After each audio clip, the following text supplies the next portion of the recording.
Rajkot Jetpur national highway ઉપર વખતો વખત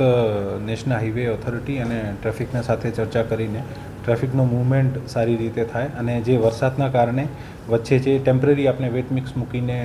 ખાડા પૂરવામાં આવ્યા હતા આ તમામનું પણ ઝડપથી નિકાલ થાય માટે પ્રયત્ન કરવામાં આવી રહ્યા છે. અત્યારે 57 જેવા લોકેશન જે છે આ હાઈવે ઉપર અમે આઈડેન્ટિફાઈ કર્યા છે અને નેશનલ હાઈવેને આ લિસ્ટ આપવામાં આવી છે. નેશનલ હાઈવે આના ઉપર પાકું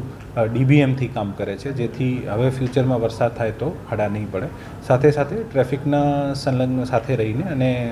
જે પણ ટ્રાફિક જામની પરિસ્થિતિ બને છે આને ઝડપથી દૂર કરી શકાય. નાનું મોટું જે ટ્રાફિક જામ અત્યારે કામ ચાલે છે આના કારણે પણ લાગતું હોય છે, કારણ કે અત્યારે આપણે સાથે સાથે ખાડા પૂરવાની જે પાકા મટીરિયલથી ખાડા પૂરવાની કામગીરી છે આ પણ ચાલુ છે. સર, કેટલા સમયમાં આ જે છે કામ પૂર્ણ થઈ અત્યારે આ લોકોને જેટલા પણ ખાડા છે અને નેક્સ્ટ વિધિન વીક પૂરા કરવા માટે સૂચના આપવામાં આવી છે અને આ વીક સુધી જેટલા પણ ખાડા છે આના ઉપર આ તમામ જે વરસાદ નહીં આવે તો આ તમામ કામગીરી પણ સર, જે કામ છે સમગ્ર પ્રોજેક્ટ છે એ હજુ કેટલો સમય લાગી શકે છે? કામ જે છે આની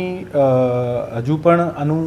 42% કામ પૂરું થયું છે, લગભગ 58% કામ બાકી છે અને આની સમયાંતરે મિટિંગ થતી હોય છે અને ખરેખર આને સૂચના આપવામાં આવી છે કે પૂરતા પ્રમાણમાં મેઇન મટીરિયલ અને મશીનરી મોબિલાઇઝ કરાવીને ઝડપથી પૂરો કરાવે.